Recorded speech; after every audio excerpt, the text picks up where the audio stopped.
Cartas de Cristo. Carta 6.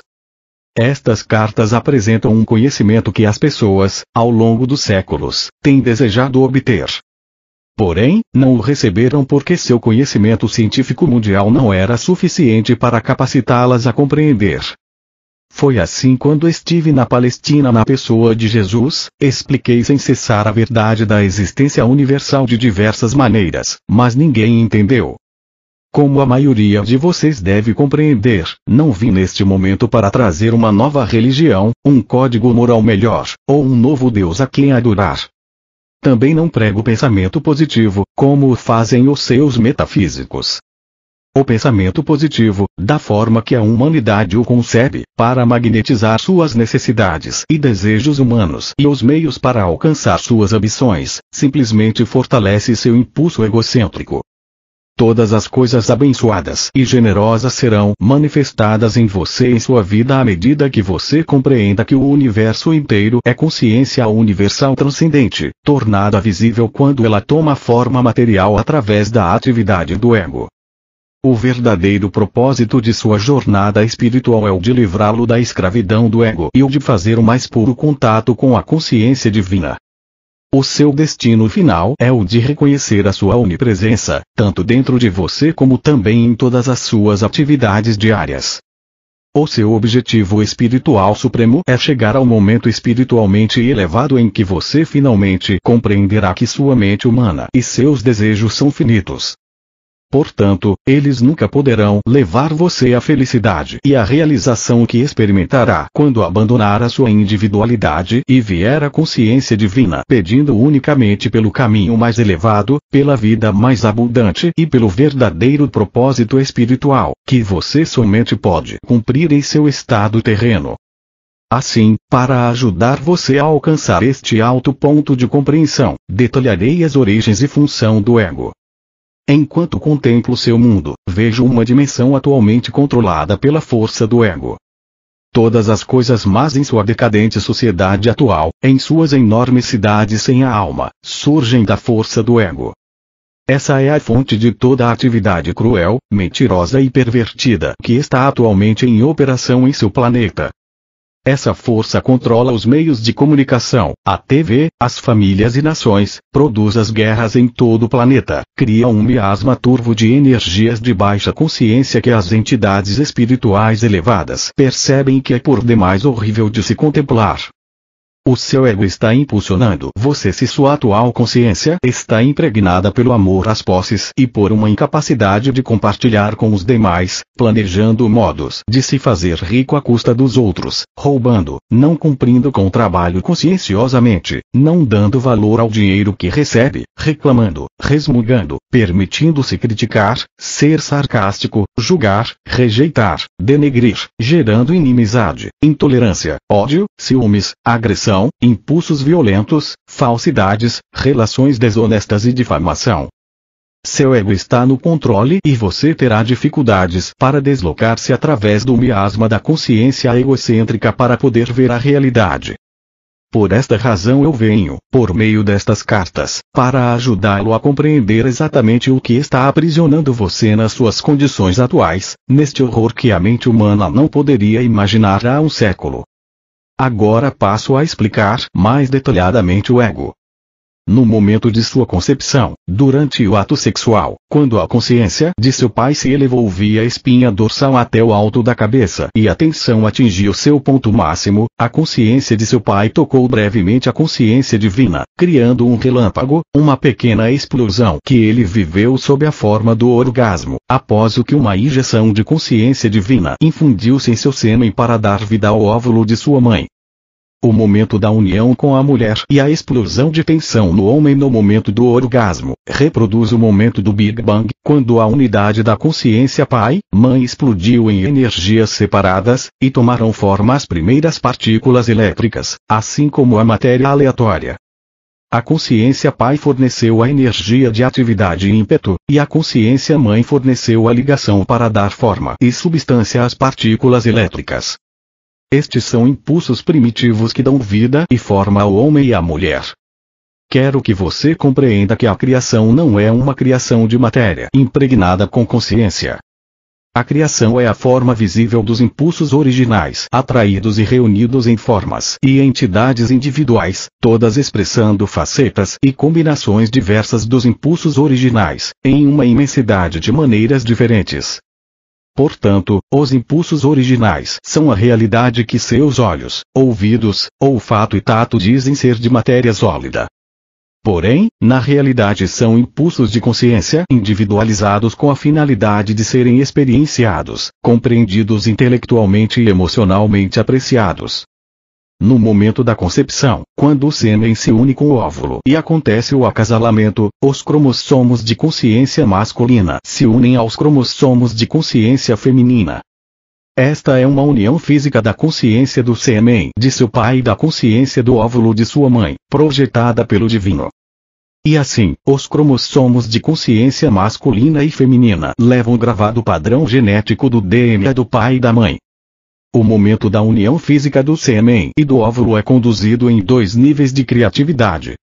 A injeção da consciência divina se tornou sua alma corporificada na união da consciência humana do sêmen e do óvulo.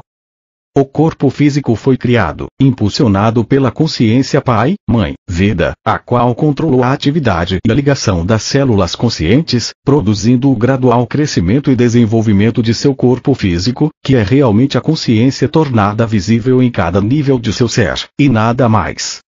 A alma permaneceu como uma chama inviolada, metáfora, da vida pai-mãe profundamente entrelaçada nos impulsos físicos de atividade, ligação-repulsão.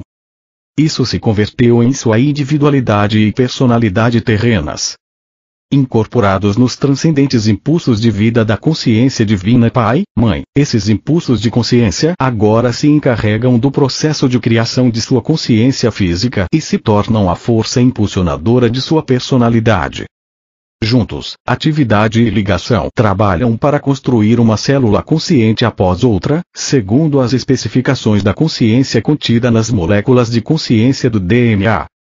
Tanto a personalidade como o corpo são os produtos desses impulsos humanos de atividade, ligação-repulsão. Enquanto a consciência universal permanece para sempre em equilíbrio no espaço, e, portanto, imperceptível nesse mesmo espaço, em frequências vibratórias, os impulsos primitivos de atividade, ligação-rejeição trabalham juntos na dimensão visível, aparecendo aos seus sentidos sob a forma de eletromagnetismo. Tanto a consciência universal como a sua alma permanecem inalteradas no silêncio e quietude do equilíbrio no espaço. A criatividade da consciência terrena toma lugar no espaço-tempo e nas frequências vibratórias variáveis da consciência materializada. Assim, você assume a forma viva e continua a existir em 2 dimensões. Uma invisível, a consciência divina. A outra, visível, é tudo o que o ser humano vivo pode sentir ou compreender, até que o desenvolvimento espiritual eleve as frequências vibratórias de sua consciência humana até o plano espiritual e um vislumbre de entendimento entre em sua consciência terrena. Enquanto este processo de iluminação gradual continua, a consciência humana elevada trabalha então conscientemente, tanto na dimensão invisível quanto na visível. Quanto mais elevadas são as frequências vibratórias da consciência individualizada, mais elevadas e perfeitas são as formas criadas na mente. Quanto mais baixas são as frequências de vibração, mais separadas da perfeição universal do amor são as formas criadas na mente individualizada, totalmente possuída pelo impulso do ego. O ego controla o desenvolvimento do feto desde o momento da união do sêmen com o óvulo.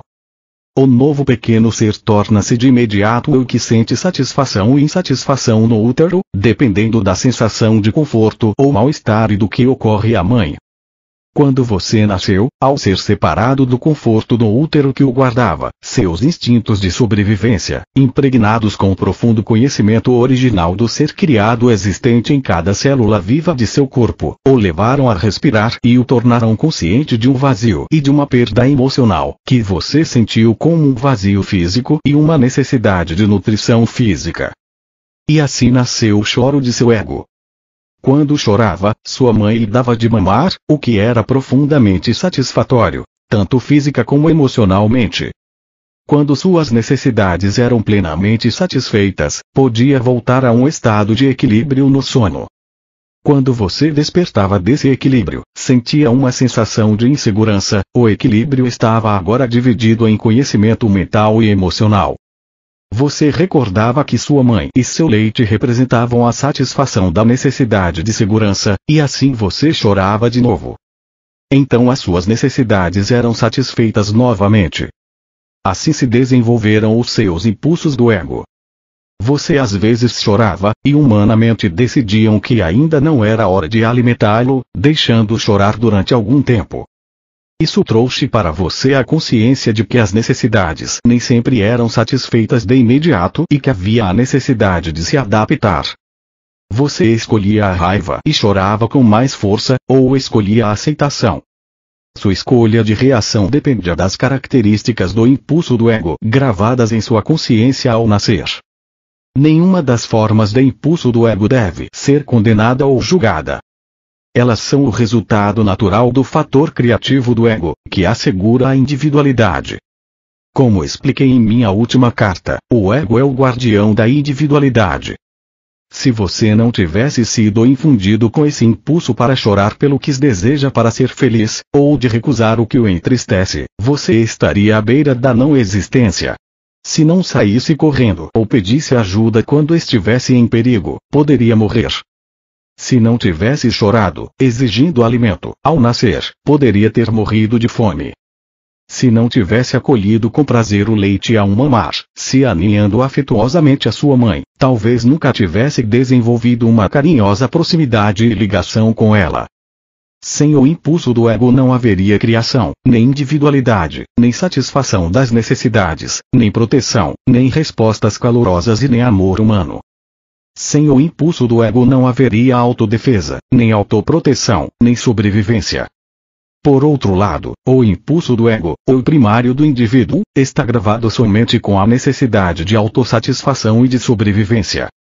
Durante a infância, o do ego é governado pelo que você gosta e pelo que não gosta, pelos desejos, pela recusa do que não quer e pelos hábitos formados na constante repetição dos sentimentos. Os maus hábitos se estruturam sob a forma de respostas inaceitáveis do ego às experiências pessoais e ao ambiente, e são gravados no inconsciente, ou no subconsciente, onde permanecem ocultos.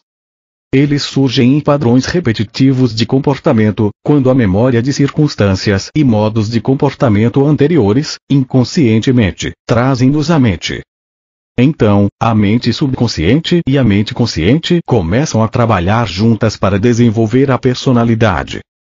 Grande parte do comportamento se torna comportamento condicionado e é muito difícil de mudar. Quando a pessoa está inconscientemente programada com fortes hábitos egocêntricos de pensamento e comportamento, e encontra dificuldade para viver com os outros em harmonia, essa pessoa dirige-se a um psicólogo para que a ajude a desvendar a complexidade de seus problemas mentais e emocionais. A dor e o sofrimento que surgem da concordância ignorante com os impulsos do ego persistirão, até que minha verdade da existência seja plenamente compreendida e os princípios geradores da vida tornem-se um guia consistente dos hábitos de pensamento e de respostas às experiências da vida. A Igreja descreve esta dificuldade humana como tentação de Satanás. Não se trata disso. Este é um processo natural causado por reações incontroladas diante da vida, provocadas pelos impulsos do ego, cujo único propósito é o de trazer felicidade e contentamento individual, satisfação da necessidade, ou intimidade, independência, segurança, paz. Tudo direcionado para a sobrevivência. Deve entender-se que não há nada de mal no impulso do ego. Ele é o instrumento necessário da criação. É o indivíduo por si mesmo quem provoca os desequilíbrios na vida, ao dar ao impulso do ego pleno controle de sua personalidade, sem pensar ou ter consideração por outras pessoas. Isso também não deve ser julgado, nem criticado, uma vez que a pessoa que está possuída pelo impulso de seu ego não conhece outra maneira de pensar ou de operar dentro da dimensão terrena. A criança nada sabe sobre o autocontrole além daquilo que os seus pais e mestres da escola ensinam para ela. Portanto, os erros que comete ao responder perante a vida com os seus altos e baixos só podem ser aceitos com bom ânimo pelos pais e mestres, uma vez que a criança não tem compreensão do que a está impulsionando. Se ela quer algo, o quer imediatamente e se pergunta por que não pode tê-lo. Não há nada mais em sua mente do que isso. Ela vê algo de que gosta, e o quer. É cruel dizer a uma criança bruscamente: não, não pode tê-lo. Isso insulta e agride o seu sistema inteiro. Desde a mais precoce infância, o processo de educação da criança deve iniciar-se com lógica e confiança, afirmando seu direito de sentir-se seguro em seu ambiente. Seu sentido de segurança deve ser desenvolvido pela explicação da maneira correta de expressar os seus desejos. É o amor, e não a irritação ou a raiva, que deve escolher as palavras que expliquem à criança por que não pode ter o que quer. A criança escutará a mensagem quando for dada com amor. Quando for dada com impaciência, provocará seus impulsos do ego mais profundos e começará a assumir a forma de ressentimento, aberto ou oculto, ou um sentimento de frustração profundamente arraigado, que fere o ego, reduzindo o sentido natural de valor próprio da criança. Uma criança necessita possuir este sentido natural de valor pessoal, que não deve ser subjugado ou destruído. É necessário que os pais e os mestres sinalizem à criança, muito claramente, que as outras pessoas do mundo também têm necessidades, seus direitos sobre suas posses, seus desejos de paz e prazer. Ninguém, criança ou adulto, tem o direito de perturbar outra pessoa com a finalidade de obter a sua própria satisfação. Se uma criança bate em outra e isso a faz chorar, é natural que a criança agredida, pelo impulso de seu ego, queira reagir de volta. Ela está programada para defender-se do outro. Isso requer que pais e mestres ensinem às crianças que a vingança em um conflito somente o aumenta, trazendo mais dor para cada criança e, por esta razão, a vingança não tem sentido algum. O melhor é optar pelo riso e contornar a situação. E em lugar de permitir que continue na mente a irritação e a dor, é melhor levar o problema à consciência divina em oração, pedir que a dor seja removida de sua consciência, e buscar um modo de reconciliação. É necessário também ensinar a criança a tirar tempo para compreender que ela e a outra criança são igualmente nascidos do momento divino. Quando uma criança é espiritualmente receptiva, pode converter em hábito o processo de identificar sua afinidade espiritual com as outras crianças e com todo ser vivo, e reconhecer que os direitos dos demais são iguais aos seus próprios. Assim ela terá recebido o maior dom espiritual possível. Desta maneira, enfraquece-se o impulso do ego pela prática e aplicação diária do amor inspirado, enquanto o original da criança permanece forte e seguro de si mesmo. Deve-se ensinar à criança os benefícios do riso, que descreverei e explicarei em uma das próximas cartas. Portanto, o ensino qualificado e sensível é absolutamente necessário para levar a criança a considerar os direitos dos demais como iguais aos seus próprios direitos. Esta é a lei espiritual que deveria predominar no lar e nas escolas. Qualquer outra lei que julgue as circunstâncias é defeituosa e sem equilíbrio. A melhor instrução dependerá, não da vontade do professor e da atitude de porque eu disse e pronto, mas de uma referência sistemática, em cada circunstância, ao amor fraternal e aos direitos iguais para todos. Ao mesmo tempo, uma criança não deveria ser doutrinada no autossacrifício, uma vez que este tipo de cuidado deve ser desejado e originado somente das percepções e objetivos espirituais do indivíduo. O autossacrifício nasce da iluminação espiritual, do seguir um caminho mais elevado, do negar o pequeno eu a fim de eliminar as barreiras do ego que obstruem a capacidade de sintonizar-se com a universalidade da consciência divina. O verdadeiro e iluminado autossacrifício leva a consciência espiritual às alturas da alegria. Não há nenhum tipo de sentimento de perda. Para descrever melhor a realidade da alma e do ego, quero que você junte as mãos, com as pontas dos dedos, tocando as pontas dos dedos e os punhos juntos, deixando um espaço entre as mãos em forma de concha. As mãos representam a concha da consciência humana de uma pessoa, o ego. O espaço entre as mãos representa corretamente a alma, nascida da consciência Pai-Mãe-Vida no momento de sua concepção. Enquanto para os sentidos humanos isto aparenta ser nada, isto é, na realidade, uma ramificação da totalidade e da integridade da consciência divina, da qual todas as coisas criadas se originam. Suas mãos, com o espaço no meio, representam o eu. Suas mãos, direita e esquerda, representam duas potentes forças do impulso magnético do ego. Elas representam as forças de ligação, rejeição, mas ao mesmo tempo, elas são a representação das energias físicas que a ciência conhece como magnetismo, ligação e repulsão. Agora, a partir da sua mão esquerda, dobre a mão direita fechando-a e visualize que a utiliza para conseguir o que quer da vida. Ela representa, também, o que sua consciência humana percebe como a atitude ambiciosa perante a vida. Concentre-se neste exercício e observe que sua mão direita representa a força magnética da natureza, o vínculo, a atração, a gravidade evidente em toda a natureza. É a fonte de todo querer e desejar. É o impulso magnético que está sempre direcionado para conseguir o que seja necessário ou muito desejado e prazeroso na vida. Este impulso magnético tem a intenção espiritual de ser dirigido para os propósitos edificantes, ganhando, sustentando, construindo e alcançando. Se não houvesse outras pessoas ou criaturas vivas no mundo, o impulso magnético poderia ter pleno domínio em uma personalidade e não causaria nenhum dano. É somente quando se tem que levar em consideração as outras pessoas, outros seres vivos, ou suas posses, ou os seres queridos de outros, que o incontrolado impulso magnético que atrai, liga, agarra e retém se torna uma doença da personalidade, se não está equilibrado com as necessidades de todos os outros seres vivos. Agora retorne suas mãos à posição original, formando uma concha com a mão esquerda. Então leve sua mão esquerda para trás e visualize que ela representa um impulso magnético de repelir, empurrar, esbofetear ou defender-se de qualquer invasão não autorizada de sua propriedade, ou posses, ou qualquer ataque sobre sua pessoa, família ou trabalho. Esta mão esquerda representa um impulso magnético de rejeição cuja intenção espiritual é a de assegurar privacidade e segurança em sua vida.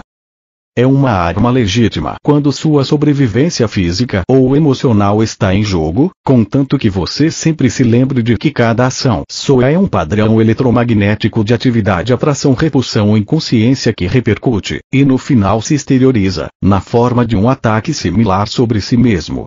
O aborrecimento pode vir sob a forma de uma crítica por parte de seus pais, professores ou chefe, e as palavras de autodefesa que afloram a sua mente e saem de sua boca são palavras do ego completamente motivadas pela autodefesa, expressando o impulso magnético de repulsão e rejeição.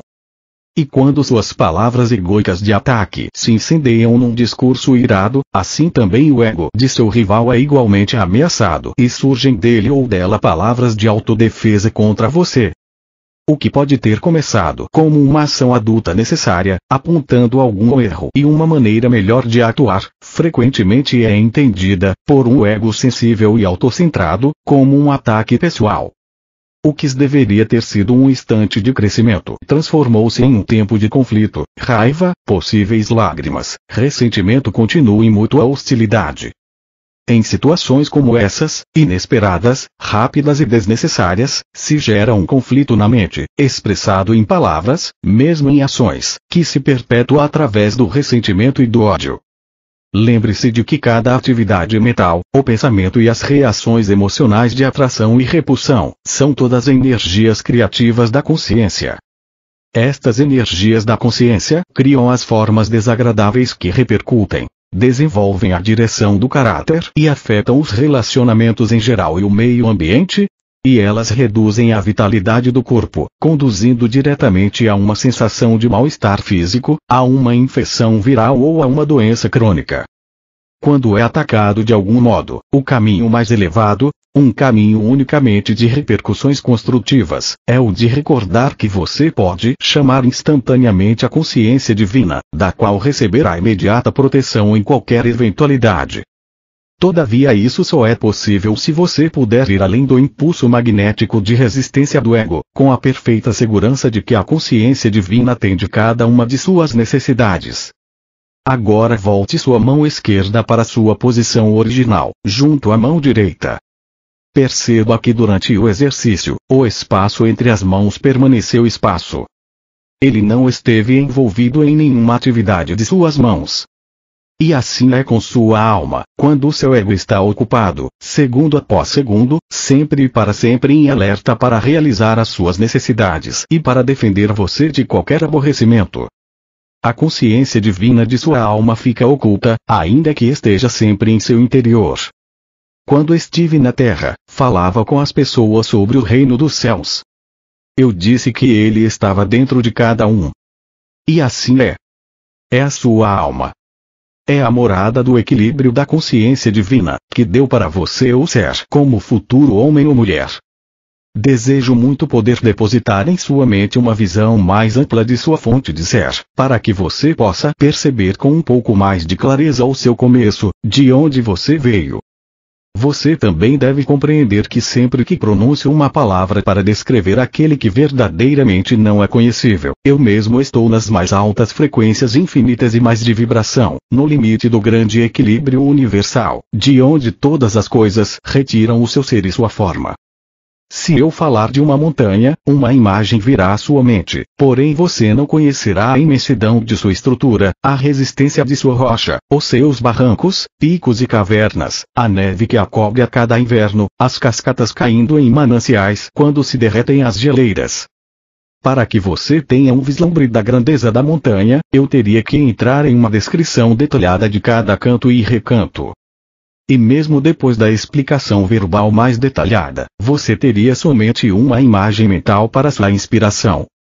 Você ainda não conheceria a montanha.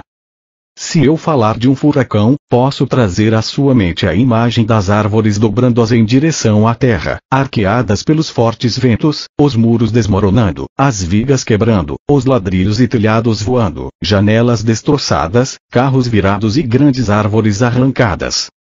Porém, até que o tenha experimentado pessoalmente, você nunca conhecerá a força e o ruído daquele vento, o estrondo da alvenaria caindo e o terror que aquilo gera no coração das pessoas que têm de suportá-lo. E assim é quando tento descrever para você aquele que deu o ser a toda a criação. Você pode apenas imaginar, mas não pode saber. Você começará a ter alguma ideia do que tento explicar somente depois de ter experimentado por si mesmo tudo o que eu disse a respeito.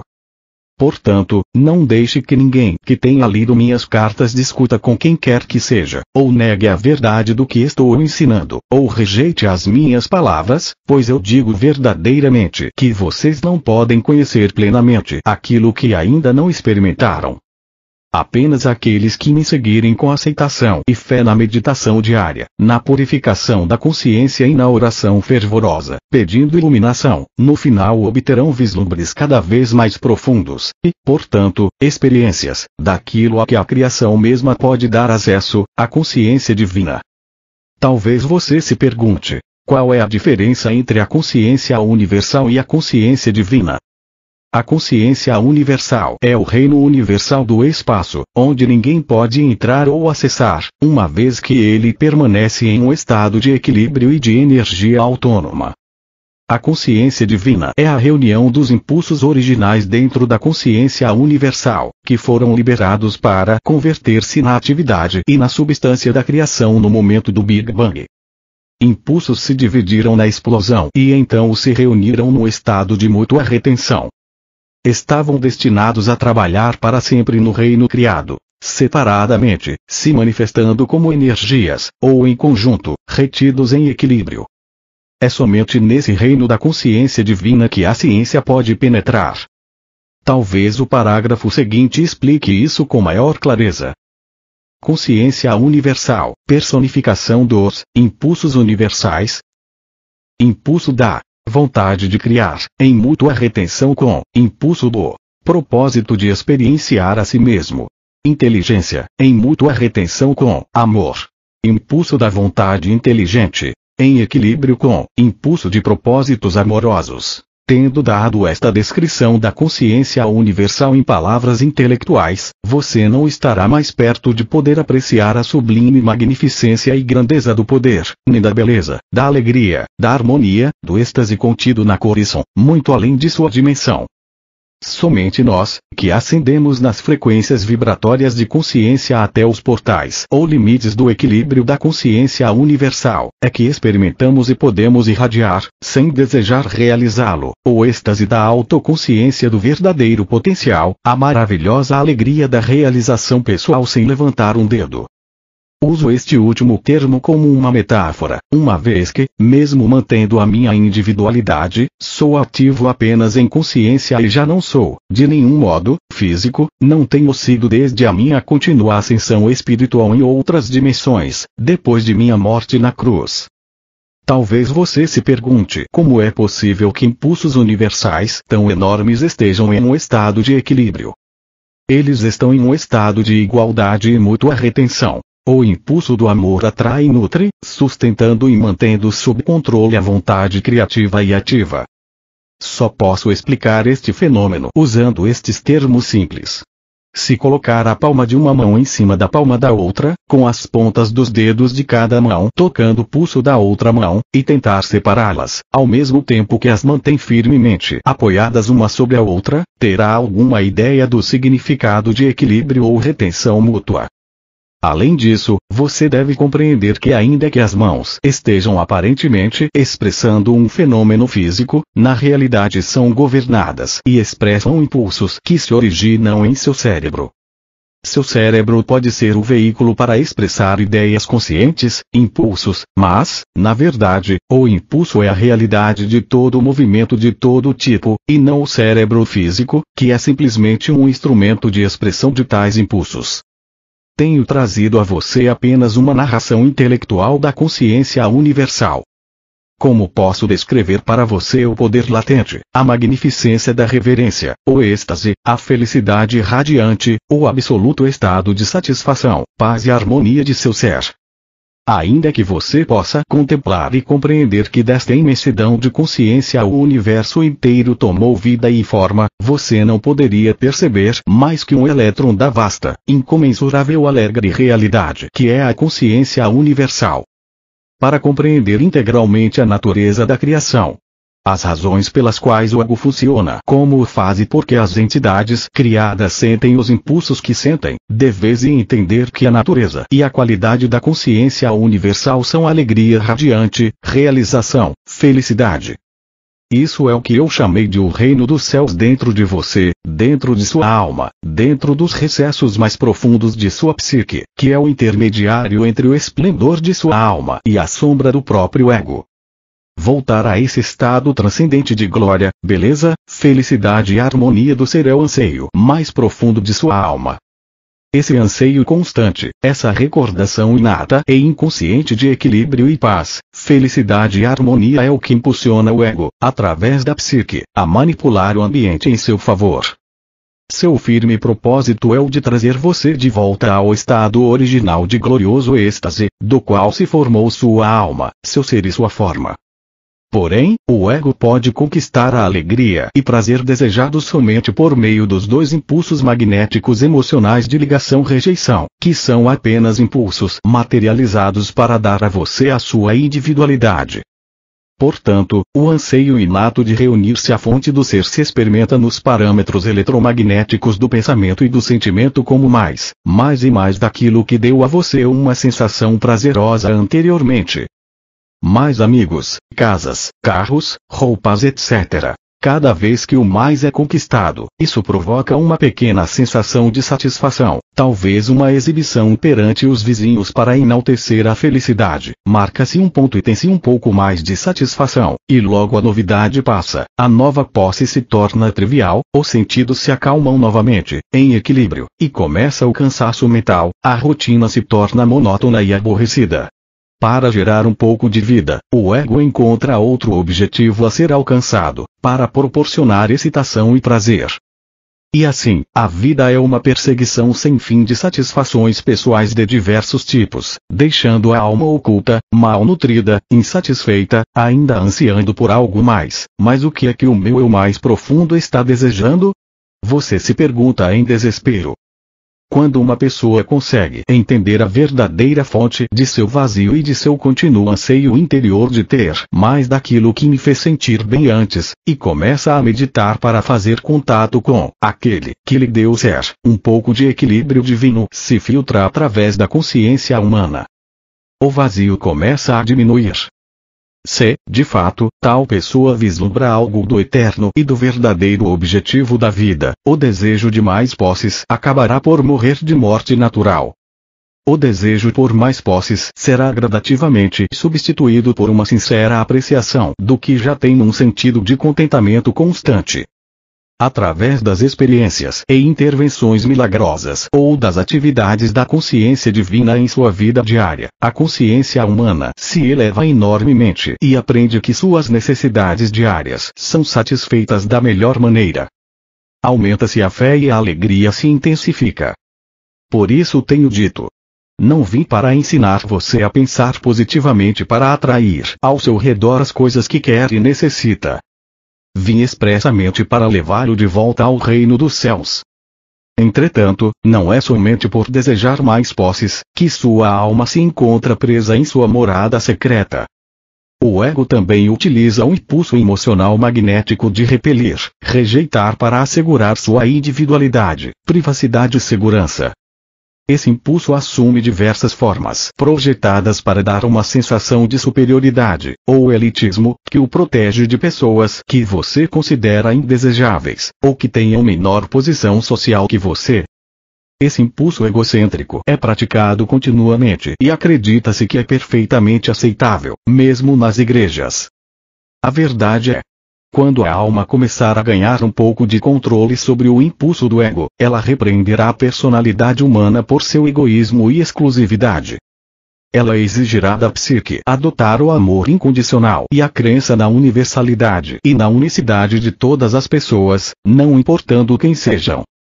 Quem sabe, agora, você possa entender mais facilmente como e por que a criação de sua individualidade, por meio do ego, formou a grande cápsula dos impulsos físicos, que produziu e encerrou sua consciência humana, criando tanto sua forma física como sua personalidade humana. Uma vez que governa sua mente e emoções, pensamentos e sentimentos, ela impede você de fazer contato com a fonte de sua vida e com sua alma. Seu verdadeiro propósito na vida é alcançar o domínio do seu ego, estendendo seu pensamento e sentimento para aquele que você percebe estar por trás da criação, pedindo continuamente por iluminação.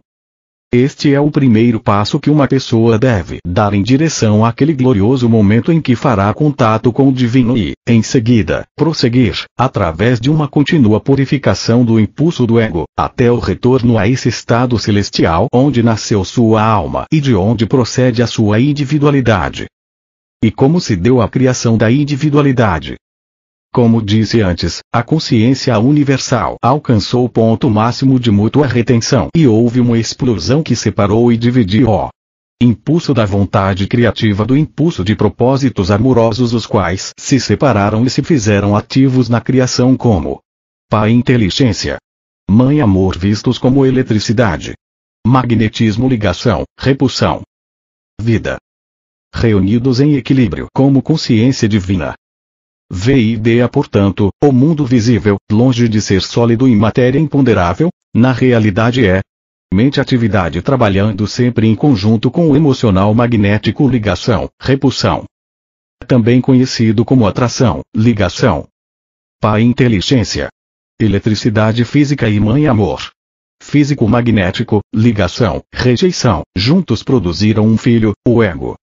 Este impulso da individualidade nasceu e tomou forma consistente e inalterável dentro das energias da criação, para assegurar que as várias forças elétricas expressas como prótons e elétrons e o resto do grupo de partículas descobertas com excitação pela ciência não escapassem voando ininterruptamente em um distante estado sem forma, mas que fossem contidas e controladas pelo impulso magnético, ligação, rejeição da mãe amor, para chegar à manifestação de uma forma. A ciência talvez conteste os parágrafos anteriores, uma vez que ela tem se esforçado bastante para descrever os vários processos de ligação, aplicando diversos termos às energias de ligação. A ciência é bem-vinda para nomear as energias de ligação ou atração com a terminologia que desejar, porém permanece o fato de que essas energias tomarão forma do grandioso e primordial impulso da Mãe Amor, cuja função primordial de consciência é a de dar forma à individualidade. O impulso do Pai Vida Inteligente fornece o ímpeto elétrico para a criação.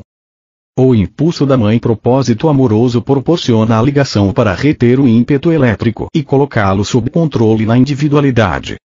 O impulso da Mãe Propósito Amoroso proporciona também o impulso repulsão, rejeição para assegurar a sobrevivência da individualidade. Este é o processo da criação. A ciência só pode se aproximar da criação como espectadora. Ainda que seus embaixadores sejam humanos e experimentem a vida neles mesmos, a mente humana somente pode observar o que foi criado. Não se pode entrar nos processos íntimos da criação, ocultos na matéria e nos campos mais básicos de energia. A ciência nunca será capaz de apontar o fator motivador décimo, a partir do qual surgem as energias que controlam a criação da forma individual. Porém, o que a ciência tem a dizer sobre a criação tem pouca importância para você como indivíduo. A ciência não mudará nem um pouco seu estilo de vida, sua saúde, seu ambiente, seus sentimentos pessoais e conquistas. O que você precisa saber, e o que vim expressamente explicar, é como escapar do impulso egoísta possessivo protetor que foi dado a você pelo ego, para assegurar sua individualidade e sobrevivência e sua aspiração inata para retornar à alegria e felicidade da qual surgiu a vida de toda a criação. Esta é a razão pela qual vim originalmente à Terra e por que venho neste momento, para fazer algo que nenhum cientista jamais poderá fazer para você, ajudar sua alma a emergir dos confins de seu impulso egocêntrico e lançá-la em um novo programa de vida para os seus pensamentos e emoções, que expressará diretamente a vida da consciência Pai-Mãe que foi injetada em você e em toda a humanidade no momento da concepção. Em virtude do próprio ego possuir o ímpeto elétrico da atividade, criatividade, e os impulsos magnéticos emocionais de ligação, rejeição, o que quer que nasça do impulso do ego através de seus pensamentos, sentimentos e ações estará carregado de vida física eletromagnética que reproduzirá formas de vida idênticas, que serão finalmente materializadas na vida do ego criador. Essas formas criadas não se manifestam apenas como experiências, mas também perturbam o funcionamento dos processos físicos do seu Criador e são a origem dos desconfortos físicos, dos vírus ou das doenças. Assim, é causa de grande alegria quando a alma emerge da consciência humana encapsulada pelo ego, pois a consciência espiritual ascendente criará as condições harmoniosas e vivificantes que ela guarda na consciência. Por outro lado, é causa de tristeza quando a consciência humana está submetida ao controle do ego, produzindo aborrecimentos e atribulações nas experiências da vida e na condição física em si. Portanto, digo: se você não gosta de seu mundo, tem o poder dentro de si para mudar as suas condições de existência, exatamente onde você está, se tiver a fé e a vontade constante para fazê-lo. Repito de outra maneira para ganhar sua atenção. Se você continuar no nível atual de pensamento e funcionamento humano, somente experimentará seu nível atual de existência humana. Você será obrigado a trabalhar duramente por uma vida mesquinha, marcada por inúmeros problemas, tais como pobreza, saúde precária e vícios, imobilizado pelo medo desmoralizante e exposto a ataques mal intencionados de todo tipo. Suas condições atuais o sobrecarregarão até que você compreenda como mudá-las. Esta é sua oportunidade de ouro para assumir as rédeas de sua vida como nunca o fez antes, tomando o controle de seus pensamentos e emoções, seus impulsos elétricos e magnéticos, que são molde de suas experiências futuras. Pois você é como um ceramista que possui argila e diariamente molda vasilhas e utensílios para seu uso. A consciência é a argila, a substância com a qual você cria sua vida, e cada condição relacionada a ela. Você, sozinho, molda a sua vida na forma que ela tem.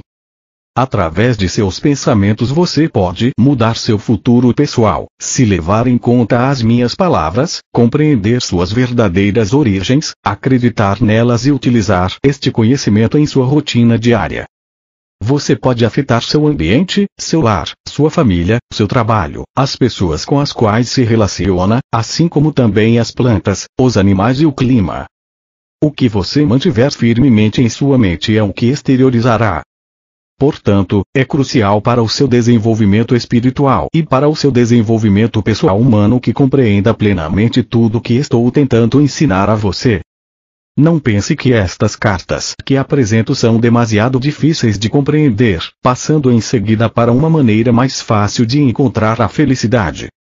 Creia-me, não há verdade nem caminho mais fácil para encontrar o equilíbrio e a felicidade que você procura, porque minhas palavras descrevem a verdade universal da existência e da vida, com a qual você está atualmente construindo ou destruindo sua vida.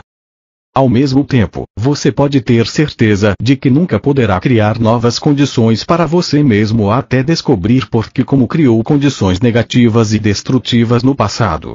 Tudo que você vive neste momento foi criado e colocado em movimento com pensamentos, palavras e ações no passado. De modo que não se ressinta com suas circunstâncias atuais, uma vez que você mesmo as criou. Seja sensato. Leia estas cartas e dedique toda a sua força e vontade para descobrir os meios que você usou no passado, em sua ignorância, para estragar a sua vida. Em seguida, tome as medidas necessárias para purificar a sua consciência. Talvez você se pergunte: por que devo purificar a minha consciência? Eu digo: você nunca semearia um campo de milho sem primeiro arar a terra e usar o maquinário para aplainá-la e espalhar o fertilizante. Se por ignorância você semear entre as ervas daninhas, em solo cheio de torrões, ou deixar de colocar o fertilizante, sua colheita será escassa e desigual.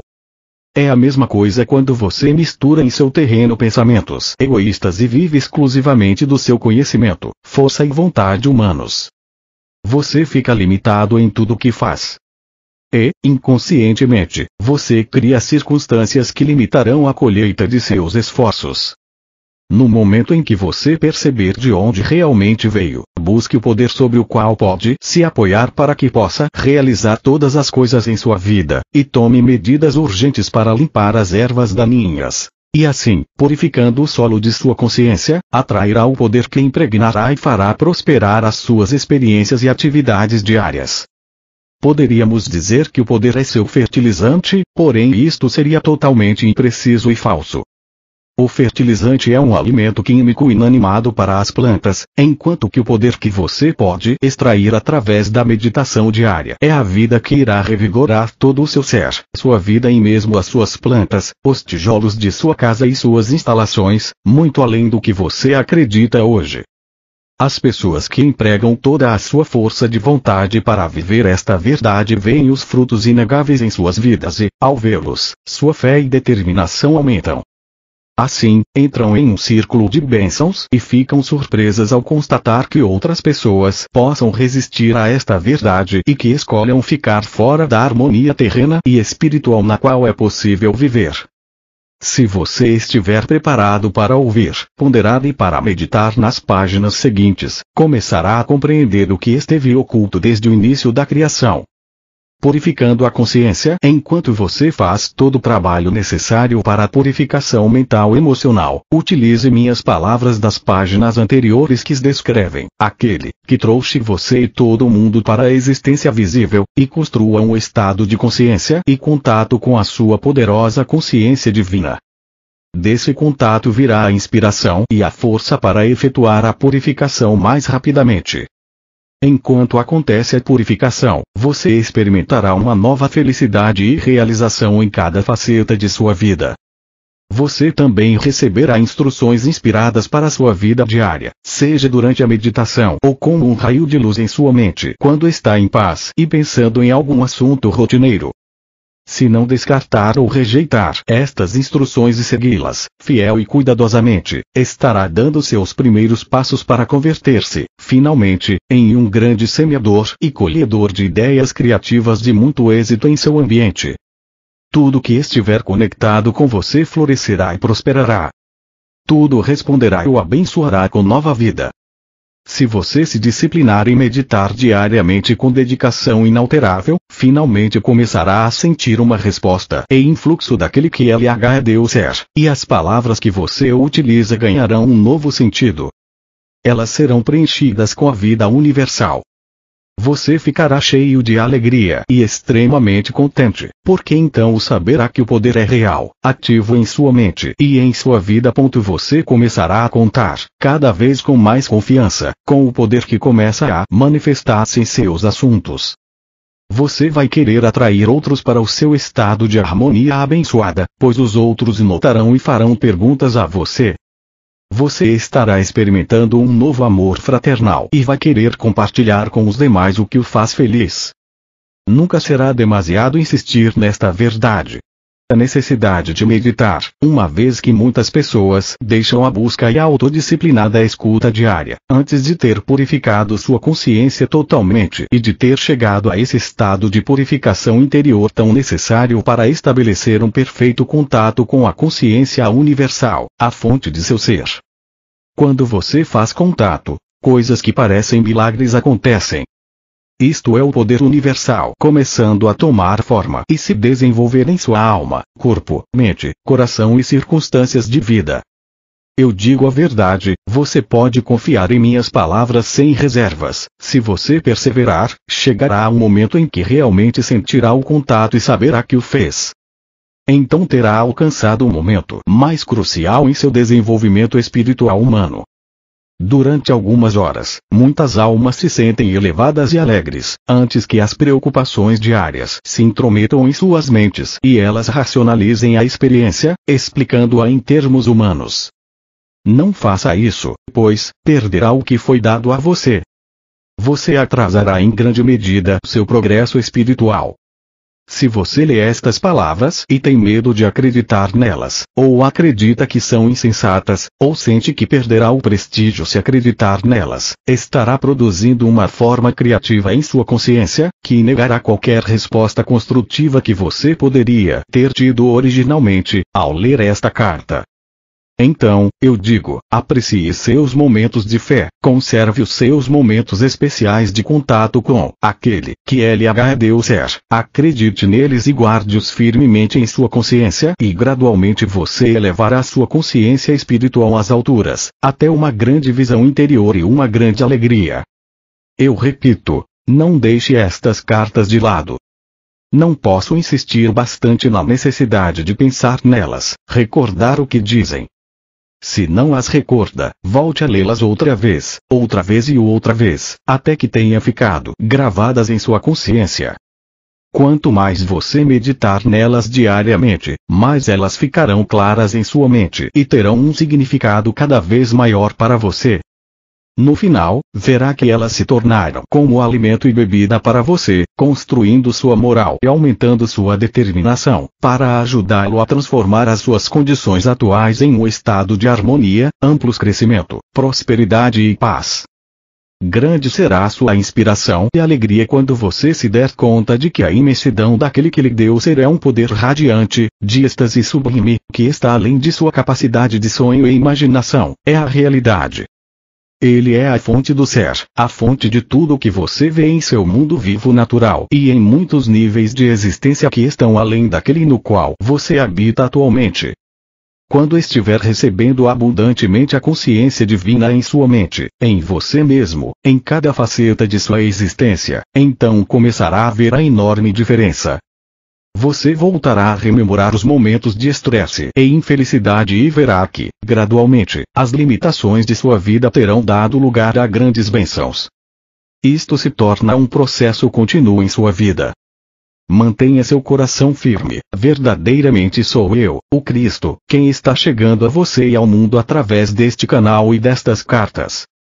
Quero deixar especialmente gravada em sua mente a maneira como tenho feito declarações nas páginas anteriores para elevar seus pensamentos a um nível mais alto de consciência, descrevendo os benefícios que você tem ao trabalhar para elevar sua consciência, desfazendo-se das tendências negativas mencionadas no início desta carta.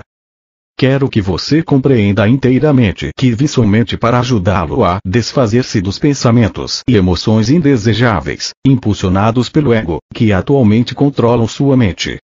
Também estou aqui expressamente para encorajá-lo e ajudá-lo, sim, para ajudá-lo a desenvolver em sua mente e coração todos os pensamentos e emoções baseados no amor, que o colocam em harmonia com a consciência divina.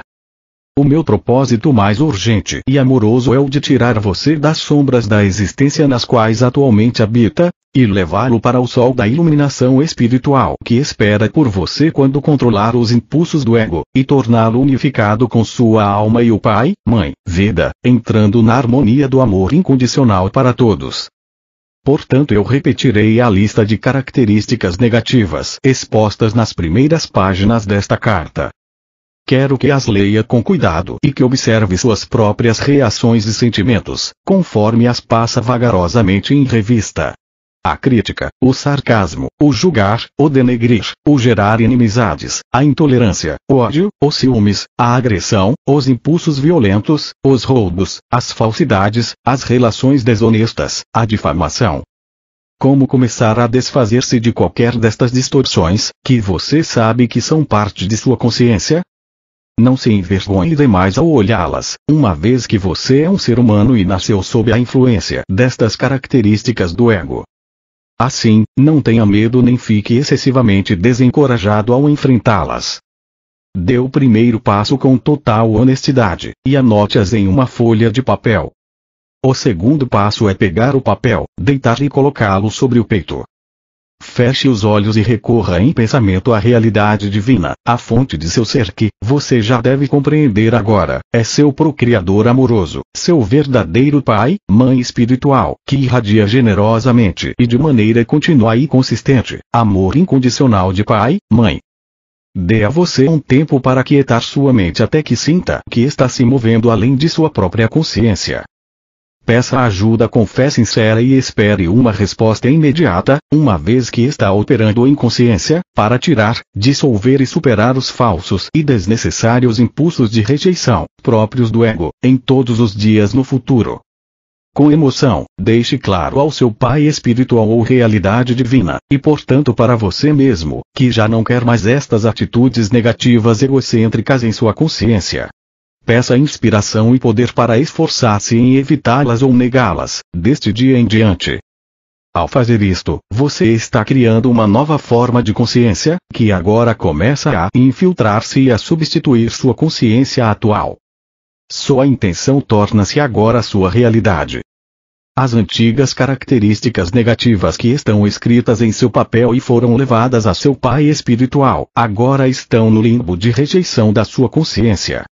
Esta rejeição consciente também é um meio pelo qual você atrai o poder divino à sua consciência, para ajudar você a fortalecer sua resolução e para recordá-lo de descartar qualquer impulso que possa trazer à tona novamente as características rejeitadas. Portanto, como provavelmente você percebe, a rendição e a meditação colocam em movimento um trabalho invisível na consciência, o qual será possivelmente inconsciente até que mais tarde você se dê conta de que as características desapareceram. Eu sinceramente desejo que você realize várias vezes esta meditação, utilizando o papel com as suas características. Cada vez que o fizer, atrairá outra injeção de poder do Pai, Mãe, Vida e Consciência, para o seu propósito de superar e eliminar as forças e formas indesejadas de consciência. Quando estas se dissolverem, não mais atrairão para as suas circunstâncias de vida as sombras negativas e infelizes que antes o atormentavam. Você estará percorrendo um caminho mais elevado, que o conduzirá à liberdade. À medida que você progride, perceberá pequenas faltas de consciência em sua mente e coração, que antes nunca pareceram ser erradas.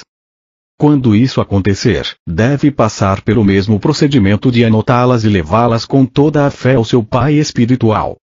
Agora, há ainda uma coisa que você deve fazer para completar esta reconstrução de sua consciência.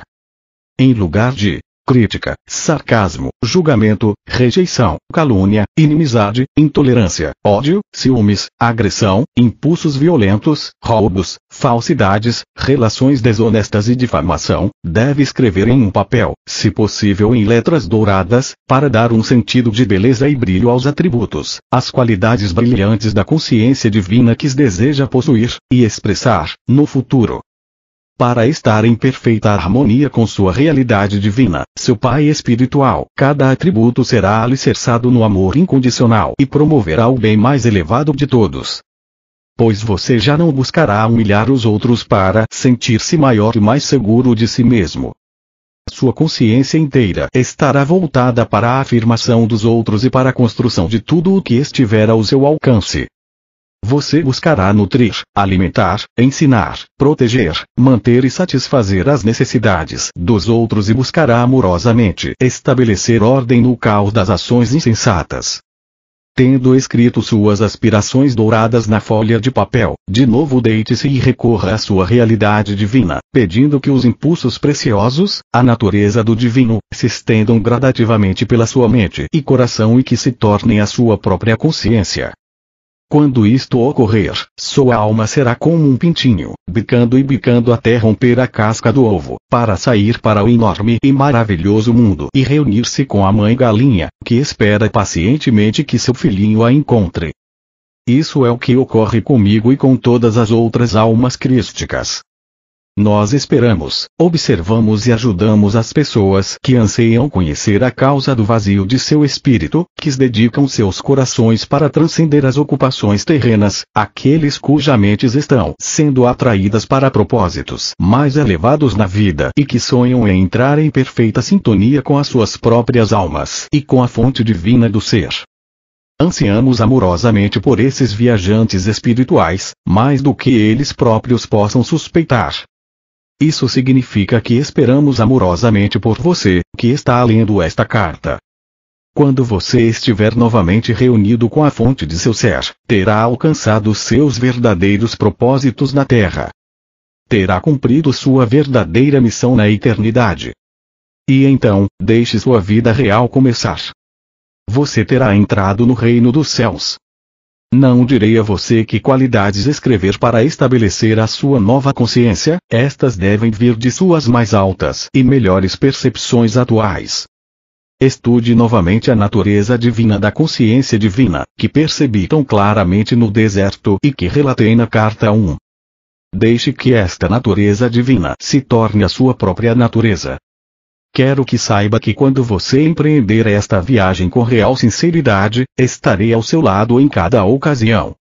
É meu mais querido desejo que você saiba que estou com você e que estou enviando apoio e força em sua busca para unificar-se com sua realidade divina. Sobre o cristianismo agora passo a falar de assuntos mais terrenos. Enquanto lê as páginas seguintes, observe o que ocorre com seu humor ou seu sentimento de bem-estar. Este é um exercício para reconhecer o que acontece na consciência, enquanto mudam os seus pensamentos e você utiliza um novo conjunto de palavras. Por favor, leia as próximas páginas com muito cuidado, seja você um cristão praticante ou não, e resista se você tiver uma forte tentação de saltá-las. Anote suas respostas, ideias, sentimentos, e sobretudo, qualquer mudança de sentimento, seja de depressão ou de prazer. Anote o número da página onde as palavras começarem a melhorar seu ânimo e a levá-lo para um plano superior de paz e felicidade. Este é um exercício dos mais importantes. Se não o fizer, você continuará lendo a respeito da consciência sempre, porém nunca alcançará uma profunda compreensão do que é a energia básica da sua existência, da matéria, do corpo e do ambiente, dos acontecimentos de sua vida, de seu humor e de suas aspirações espirituais. Você não chegará a compreender que a consciência é a totalidade, tudo em sua existência e experiência, até que observe como as ideias e opiniões podem elevar ou baixar as frequências vibratórias de sua consciência. Desejo que você se torne consciente das palavras que utiliza em sua vida diária, a qualidade de vida que elas criam para você e o impacto que elas causam sobre os outros, elevando os seus ânimos em paz e alegria ou deixando-os deprimidos e esgotados.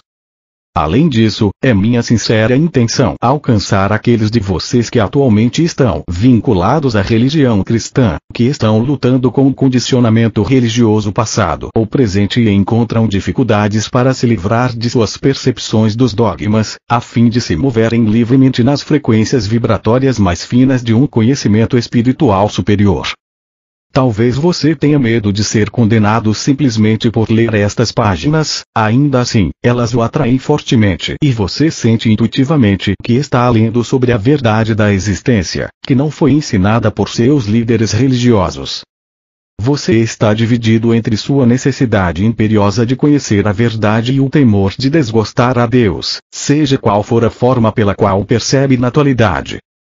Eu, o Cristo, estou muito consciente da angústia que estas cartas causam a muitas pessoas sinceras e desejo conduzi-las além de sua inquietude, até a perfeita paz mental e alegria. Por esta razão, é absolutamente necessário primeiro analisar as suas crenças atuais e as origens das doutrinas da Igreja, antes de continuar ensinando a você a mais profunda verdade a respeito da natureza do universal e da própria natureza do homem. Para compreender completamente as origens da doutrina cristã, você deve voltar no tempo até o começo do judaísmo, e aí encontrar as racionalizações da mente humana, que lutava para definir em palavras o que sentia intuitivamente que era a provável fonte do ser. Você, que está lutando para livrar-se dos mitos passados e crenças errôneas, deve agora por si mesmo alcançar a clara percepção, e compreender, a fundamental diferença entre a crença da Igreja e a verdade da existência que estou presentemente tentando explicar. Enquanto não puder discriminar a origem e a forma de suas crenças atuais, você não será capaz de liberar-se completamente das ilusões de seu condicionamento religioso passado. Você terá um pé aqui, outro lá, uma posição perigosa para se estar. Esse estado mental provocará um grande conflito e poderá levá-lo a abandonar a busca e voltar às antigas formas religiosas, cômodas e emocionalmente seguras, mas que não levam você a lugar algum. Portanto, tenha cuidado, e não se deixe intimidar pelas ameaças de desgostar a Deus e outras condenações do mesmo gênero. As origens da crença em uma superdivindade individual. Começaremos com uma descrição das origens da crença em Deus, um nome que tem significado muitas coisas diferentes para a humanidade. Esta crença começou quando os antigos hebreus caminharam pelos desertos e se perguntaram sobre as origens da criação. Imaginaram que de alguma maneira, a fonte da criação deveria seguramente ser um super-humano, homem, Deus, invisível e muito superior à Terra e à humanidade. Alguns dos profetas antigos estavam misticamente conscientes de que a fonte da criação estava difusa e presente, de alguma maneira, em toda a criação e que ela existia também na dimensão eterna, porém este misticismo não estava disponível para a mente humana comum. Você deve compreender que apesar da aparente realidade, em sua mente, de tal Deus, originária de suas leituras da Bíblia, ninguém jamais vislumbrou tal super-humano, homem-deus em nenhuma forma, exceto, quem sabe, Moisés, que afirmava tê-lo visto em um arbusto ardente, e que disse que ele se descreveu como eu sou o que sou. Tudo que se sabe deste Deus super-humano é derivado das leituras de descrições pitorescas de Deus, dadas pelos profetas durante sua permanência na Terra. O fato de que os religiosos se voltam apenas aos antigos para citar sua verdade, uma vez que eles não podem acreditar que Deus é verdadeiramente real, eterno e igualmente capaz de falar com as pessoas nos dias atuais desta era, mostra o quanto são ilusórias as crenças religiosas. Seus líderes religiosos têm pânico de qualquer crença que não combine com as antigas. Eles nunca consideram, ou têm medo de considerar, que talvez o conhecimento espiritual dentro da dimensão terrena seja evolutivo. Quero que você veja que um tecido de crenças, uma mescla de racionalizações e crenças, foi forjada para criar uma rede de segurança mental emocional com a qual é possível envolver e prender as mentes e os corações das pessoas. Tudo que se ensina às pessoas na fé cristã é baseado na emoção e se origina no ouvir dizer, derivações de antigas narrações de minha vida e morte na Terra. Mesmo assim, acredita-se nelas fanaticamente. Os cristãos aprendem que Deus é amor, e é consciente de seus pecados. Deus castiga, disciplina, premia os bons e envia desgraça aos maus. Esta é uma exata descrição da atividade e da consciência humana. Os cristãos aprendem que eu, o Cristo, na pessoa de Jesus, morri pelos pecados do mundo. Fui o Cordeiro de Deus sem mancha, sacrificado para pagar o preço dos pecados humanos. Eu fiz o supremo sacrifício de mim mesmo para cumprir esta estranha façanha de pagar pelos pecados através dos tempos. Eu novamente entrei em meu corpo, depois da morte pela crucificação, e apareci muitas vezes em meu corpo para confortar e ensinar a meus discípulos enlutados. Eu até ingeri comida durante minhas aparições. Após 40 dias, elevei-me fora da vista de meus discípulos, alçando o meu corpo aos céus. Como perguntei na carta 3, o que eu faria com um corpo humano no céu, na vida mais além? Eu disse em minha última ceia que meus discípulos deveriam recordar aquela última refeição com eles, partindo o pão e passando-o a um, e que deveriam beber da mesma taça de vinho e recordar que meu corpo foi crucificado e meu sangue derramado para trazer a eles a verdade do ser. Entretanto, este evento se converteu em uma estranha crença, na qual com pompa e cerimônia no altar, meu corpo é transferido às hóstias que os fiéis devem engolir com a devida reverência. Meu corpo. Que bem faria meu corpo, espiritualizado ou não, para aqueles que comungam? Você percebe como a mente pode ser condicionada a aceitar bobagens ilógicas, que perduram há 2000 anos porque têm sido sustentadas por uma grande hierarquia de papas e cardeais, vivendo em palácios, imensamente ricos e mantidos com grande pompa terrena, em cerimônias prestigiosas. Eu quero que você conheça a verdade sobre aquela fatídica noite, a que chamam de minha última ceia. Para maior clareza, ainda que seja doloroso fazê-lo, desci em minhas frequências vibratórias de consciência, para entrar diretamente na recordação consciente de meus pensamentos e sentimentos, durante a última refeição com meus discípulos. Ainda que eu fosse um homem forte, iluminado e seguro de que tinha um destino a cumprir que não poderia evitar, não queria evitar, estava profundamente triste ao começar a refeição, a ceia da Páscoa. Meus discípulos tinham sido meus amigos e tinham ficado ao meu lado em algumas circunstâncias difíceis. Eu estava sofrendo por ter que deixá-los e temeroso por seu bem-estar. O que aconteceria a eles ao ficarem sozinhos, sem a minha orientação e proteção? Dependiam de mim mais do que percebiam. Recordei meus anos ensinando as pessoas. Senti uma profunda sensação de ironia ao recordar a minha volta do deserto. Estava sujo, descuidado, porém literalmente possuído por uma alegre solicitude para com os meus semelhantes e intensamente entusiasmado porque poderia colocá-los no bom caminho, introduzir em suas mentes a verdade sobre a existência, mostrar como superar os seus temores, suas doenças, pobreza e miséria. Eu iria conquistar o mundo. Porém, como tinha sido diferente o resultado? Logo estaria pendurado em uma cruz. Era verdade, entretanto, que eu tinha alcançado muito êxito. Refleti sobre os momentos de cura e a aceitação alegre das pessoas ao Pai amoroso. Eu podia compreender porque o sumo sacerdote e o conselho me odiavam. Ao invés de medo, castigo e sacrifício de animais, eu tinha trazido às pessoas a realidade do Pai, amor, provando isso pela cura de casos terminais. Voltei minha atenção aos meus discípulos, que estavam falando entre si enquanto comiam. Eles permaneciam inconscientes do desafio que me aguardava, minha crucificação. Embora eu os tivesse avisado várias vezes, negaram-se a aceitar minhas palavras como verdade. Pensaram que eu começava a ter medo do sumo sacerdote e se perguntavam por quê. Eu já havia conseguido sair de situações ameaçadoras antes. Como era costume na Páscoa, falavam das circunstâncias da fuga dos israelitas para o Egito. João, que tinha uma forte imaginação, fazia um relato vívido de Moisés reunindo os israelitas e dizendo que finalmente iriam deixar o Egito, escapando da escravidão para a liberdade no deserto. Por esta razão, Moisés se dirigiu ao responsável de cada família, para que matasse um cordeiro sem mancha e com um punhado de ervas, marcasse com sangue a porta de sua casa. Moisés disse que anjos viriam voando à noite, atravessando o Egito, matando os primogênitos de todos os egípcios e o seu gado, deixando somente os primogênitos dos israelitas, que seriam salvos pelas marcas de sangue em suas portas.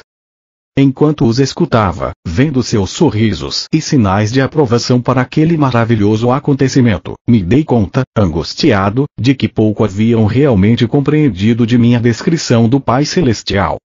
Ouvi as palavras de João sobre sangue, sangue, sangue, sangue do cordeiro sem mancha, sangue nas marcas das portas, sangue das crianças e do gado egípcios. Como sempre, me espantei com os séculos de preocupação judia com o sangue e brevemente recordei que Abraão esteve mesmo disposto a matar o seu único filho, com a intenção de oferecê-lo em sacrifício, porque acreditava o que Deus tinha dito a ele para fazê-lo. E logo pensei nos sacrifícios diários de animais no templo. Para mim, todo o conceito de fazer correr sangue como forma de pagar pelo pecado era completamente repulsivo. Porém, fiquei calado e não discuti com os homens. Percebi que suas mentes estavam cheias daquelas tradições, tão sólidas e duras como pedra. Esta foi nossa última refeição juntos, em volta da mesa. Deveria ser um momento de paz entre nós e uma despedida amorosa. Era duplamente importante para meus discípulos, porque a Páscoa era um acontecimento muito sagrado para as suas mentes judias, e isso eu teria que aceitar com um espírito de amor e compreensão. Antes daquela noite, eu não havia celebrado a Páscoa, uma vez que a tradição me desgostava. Preferia subir as colinas tranquilamente, para meditar, deixando meus discípulos celebrarem a Páscoa com suas famílias. Por causa daquele hábito, eles não estranharam meu silêncio no momento. Eu estava meio recostado, meio sentado, incapaz de relaxar como costumava fazer, tenso, contraído, compassivamente caloroso para com meus discípulos, ainda que aborrecido com eles. Perguntava-me como poderia deixar para estes seguidores sonolentos e confusos, um sinal efetivo como recordação, algum ritual que trouxesse de volta às suas mentes confusas, tudo que eu estava tentando ensinar. Eu queria sacudi-los e tirá-los daquela fixação pelo sangue. Enquanto escutava a conversa sobre Moisés e seus atos milagrosos, me ocorreu que se eles estavam tão preocupados com sangue, então eu daria sangue a eles, para que se lembrassem de mim. Inclinei-me sobre a mesa, peguei o pão e parti em vários pedaços, dizendo bruscamente: eu sou como seu cordeiro pascal. Distribuam este pão entre vocês e peguem cada um a sua parte. Comam e façam isto em minha honra, por ter trazido a vocês a única verdade que o mundo já ouviu. Deixem que este pão seja o símbolo de meu corpo, que está a ponto de ser maltratado na cruz. Pararam de conversar e olharam para mim. Vamos, comam, eu disse. Como em um sonho, silenciosamente tomaram um pedaço de pão, passaram-no aos outros e todos comeram a sua parte. Então peguei uma grande taça de vinho e disse para beberem e passarem aos outros. Este vinho é o símbolo de meu sangue. Eu vim para dar a vocês a verdade. A verdade sobre Deus, a verdade sobre a vida. Porém, eu fui rejeitado. Meu sangue correrá por vocês. Novamente, em silêncio, beberam da taça e a passaram entre si. Suas faces estavam tensas, mas não disseram nada. Era óbvio que todos estavam comovidos pelas minhas palavras, que não agradava a eles. Eu sabia que Judas tinha recebido dinheiro para apontar-me aos soldados do sumo sacerdote, quando o momento chegasse. Também sabia que a noite da Páscoa seria aquele momento. Então disse a Judas: vá logo e faça o que tem que fazer. Judas me olhou longamente e vi a dor e indecisão em seus olhos. Ele estava repensando o assunto, porém o meu tempo havia chegado e eu queria terminá-lo de uma vez.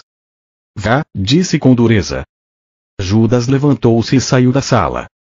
Os discípulos ficaram surpresos pela maneira como eu falava e perguntaram o que Judas iria fazer. Vai dizer ao sumo sacerdote onde me encontrar. Vão crucificar-me, exatamente como eu falei para vocês. Observei, com certo cinismo doloroso, as expressões de seus rostos: dúvida, sobressalto, terror. Logo, brotou uma torrente de perguntas ressentidas. O que iria acontecer a eles? Eles tinham deixado suas casas e famílias por mim. Se eu fosse crucificado como um delinquente comum, eles perderiam uma vida de liberdade e segurança. Eu então disse que iriam me abandonar. Com veemência negaram tal coisa, mas o fizeram. Estava demasiado cansado para discutir com eles. Eu tinha me tornado tão forte, tão seguro no conhecimento de que o Pai estava em mim, e comigo, a todo instante, que eu podia me dar ao luxo de perdoar a deslealdade deles. E, ao final de tudo isso, seria liberado de meu corpo e poderia ascender aos reinos de luz, que eu tinha frequentemente sentido, mas nunca visto em plenitude com a visão terrena. Era um pensamento que me trazia profundo consolo e uma feliz sensação de expectativa. Então sorri para eles e disse: é bom que tenham feito o que pedi, em lembrança de mim e de minha morte, que está por vir. Continuem partindo o pão e bebendo o vinho juntos, recordando que sempre os amarei e que ficarei com vocês em espírito, até que se reúnam comigo aonde vou. Não tenham medo, vocês serão guiados, serão inspirados, serão fortalecidos e falarei claramente com vocês. A minha única advertência é esta: no futuro, muito do que tenho ensinado a você será esquecido. Muito do que disse será descartado pelo pensamento humano, ou distorcido pelos mitos humanos. Logo houve pânico e um clamor: como será isso? Sorri e levantei as mãos. Falo do que acontecerá em um futuro distante. Enquanto isso, sejam fiéis a tudo o que ensinei e não duvidem de nada do que eu disse. Chegou então a hora de ir ao Monte das Oliveiras, o lugar onde os soldados do sumo sacerdote iriam me buscar. Meus discípulos queriam ainda me fazer perguntas, porém eu tinha chegado ao fim do meu discurso para os homens. Eu apenas desejava preparar-me, em total silêncio, para a minha provação, entrando em espírito em um estado de segura e consistente sintonia e comunicação com o Pai. Caminhamos para o jardim e me retirei para a minha rocha preferida. Sentei-me protegido do vento e envolvi-me na túnica. Fechei os olhos e pouco a pouco senti que entrava em uma grande serenidade de espírito e um poderoso silêncio. Logo, o poder em si desceu, tomando minha mente e meu coração. Preencheu-me com tal amor supremo que eu soube que estava sendo apoiado, sustentado no amor e que poderia manter meu amor por todos, não importando o que me acontecesse. Isso era tudo o que importava no momento em que minha hora havia chegado. Essa é a verdade por trás do partir o pão e beber o vinho em minha honra, de minha vida e meus ensinamentos. E como você que está lendo esta carta sabe, tudo que meu Pai me revelou em minha última noite na Terra, se cumpriu. Como eu falava do Pai, do Filho e do Espírito Santo, a Igreja decidiu no Concílio de Nicéia que eu me referia a 3 pessoas em uma. Consequentemente, as pessoas rezam ao Pai para pedir benefícios, imploram ao Espírito Santo para que os instrua espiritualmente e rezam ao Filho para salvá-los de seus pecados. Você pode ver o quanto as crenças são terrestres e humanamente concebidas. Graças ao sentimentalismo e à promessa de uma viagem gratuita ao céu nos calcanhares do Salvador, as crenças tornaram-se uma estrutura religiosa humanamente concebida para consagrar o império da Igreja dentro dos impérios terrenos, Roma, Áustria, Espanha. As crenças foram o pretexto para a tortura sistemática, a morte na fogueira e a execução dos dissidentes. Elas também inspiraram as guerras entre nações. Porém, a percepção espiritual e a criatividade também surgiram de algumas dessas crenças e contribuíram muito para a existência nestes 2 milênios. Essas crenças motivaram a construção de catedrais e igrejas, monastérios e conventos, dando às pessoas um propósito estável, a habilidade de expressar seus dotes artísticos e fornecendo trabalho para os menos talentosos. Elas também permitiram a milhões de consciências acessarem os reinos mais elevados de belos pensamentos e amor. Além disso, foram o ímpeto por trás do misticismo e a iluminação das almas espirituais que chegaram a ver a realidade que estava oculta por trás das crenças. Enquanto tudo isso se passava, as crenças também criaram as condições para o desenvolvimento de hierarquias de superioridade religiosa com imensa pompa e riqueza.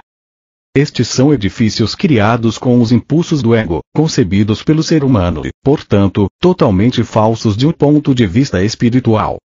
A verdade em relação ao pecado é preciso compreender que, ao longo dos séculos, as pessoas sentiram que certas facetas do comportamento humano eram prejudiciais para o bem-estar dos outros. Elas tinham testemunhado assassinatos, roubos de mulheres e de bens alheios, causas de grande dor e sofrimento para a comunidade, tornando a vida difícil, às vezes intolerável. Concluiu-se então que, com certeza, aqueles comportamentos deviam ser contrários à vontade daquele que chamavam Deus. Assim, deram àqueles comportamentos o nome de pecado e os definiram como sendo mal. Finalmente, os profetas concluíram que tal comportamento aberrante devia originar-se de uma força malévola, oposta a Deus, e a chamaram de Satanás.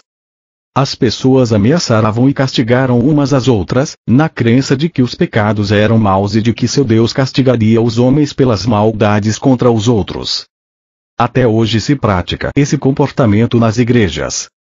Os líderes religiosos tentam controlar as pessoas pelo medo. O conceito de pecado contra Jeová, o eterno e infinitamente poderoso Criador, era um hábil e poderoso método de controle das pessoas. As crenças da igreja são uma trágica farsa de tudo o que tentei ensinar às pessoas na Palestina. Moisés foi o primeiro que consagrou a crença no pecado e no castigo, na forma dos 10 mandamentos. Moisés disse que Deus deu a ele os 10 mandamentos e que, se os israelitas os desrespeitassem, teriam que sofrer o castigo. Em alguns casos, isso significava a morte por apedrejamento. E ensinou que, se desrespeitassem as leis, estariam pecando contra seu Deus. A verdade exata é que Moisés foi ao monte para rezar, pedindo um meio para controlar os israelitas rebeldes. Em resposta àquela oração, recebeu por inspiração os 10 mandamentos, dados a ele para ajudá-lo em sua tarefa de dirigir os israelitas, sem perigo, em sua jornada no deserto, com um menor grau de confusão. Religiosos aceitam e creem de todo o coração em um Deus que, segundo dizem, instruiu Moisés a engajar-se em comportamentos agressivos e massacres, ao conquistar a terra prometida. Esta era uma terra bela e produtiva que foi arrancada sem piedade de um povo trabalhador, assassinado aos milhares. Isso foi considerado como a coisa certa a fazer, uma vez que Deus tinha prometido para eles uma terra bela na qual se estabeleceriam. Até hoje, os religiosos creem que, como Deus falou com Moisés, deve ter sido Deus quem decretou o derramamento de sangue. Em sua Bíblia há muitas descrições semelhantes e horrendas sobre guerra e derramamento de sangue e são consideradas permissíveis, justas e corretas, porque se acreditou que Deus ordenou a eles ir para a guerra contra os gentios. Você pode perceber na história dos judeus o desenfreado impulso do ego, no qual inclusive Deus é usado para isentá-los de toda a responsabilidade. No momento de exaltação do próprio poder, tornou-se permissível e justo ignorar os 10 mandamentos e realizar um extermínio em massa. Eles acreditavam não estar cometendo nenhum pecado, pois o massacre tinha sido ordenado por Deus. Que Deus? Você pode perceber porque era necessário que eu nascesse na Palestina e vivesse entre os judeus, em um esforço para ajudá-los a ver que suas crenças e práticas tradicionais eram totalmente contrárias à natureza da consciência divina, que verdadeiramente havia dado a eles o ser. Através dos séculos, os homens lutam com o conceito de pecado. Muitas pessoas sinceras ficam aflitas com a maneira pela qual ofendem a Deus e rezam pedindo o seu perdão. Há muito tempo, sacrificavam um sem número de animais no templo de Jerusalém para apaziguar a Deus, na esperança de escapar das consequências de seus pecados. Desde aquela época, inumeráveis livros foram escritos sobre o tema, expressando pesar e horror por ver o estado da alma dos homens, indicando a mudança de comportamento pelo açoitamento com chicote, para torturar a carne e fazê-la pagar pela maldade de pensamento, palavra ou ato. Muitos desses livros foram aplaudidos pelos cristãos em toda a Europa e guardados em arquivos de instituições religiosas. Esses livros prendem as pessoas à antiga personagem de Jesus, pregando a salvação do homem do castigo de seus pecados, por meio de minha morte na cruz. Como já expliquei, estas crenças são fisicamente impossíveis e contrárias aos fatos da criação. Nenhuma divindade superior exige o pagamento pelos pecados. Este é um conceito inteiramente humano e pagão. Qualquer tipo de derramamento de sangue, com o propósito de realizar ritos religiosos, é paganismo. O que a Igreja Cristã tem apresentado aos seus seguidores é uma versão glorificada do paganismo. Quando as pessoas tornam outras infelizes, de um modo ou de outro, estão criando seu próprio futuro em retorno. Não como retribuição, mas como uma atividade consciente de criação. Portanto, é uma questão de urgência combater fortemente estas crenças no pecado e na salvação por minha morte na cruz, e a substituição, pela compreensão espiritual que está sendo fornecida a você nestas cartas. Antes de abandonar o assunto de doutrinas religiosas, quero deixar claro que, através dos tempos, alguns buscadores espirituais na Igreja Cristã purificaram suficientemente sua consciência para adquirirem uma forte consciência do poder que eles chamam Deus, e acabaram por reconhecer que a Igreja não ensina a fonte do ser. Porém, somente uns poucos evoluíram espiritualmente o suficiente para irem além dos parâmetros das crenças religiosas e sentirem o influxo do poder, uma vez que a grande maioria das pessoas só pode conceber a verdade por meio de uma terminologia terrena.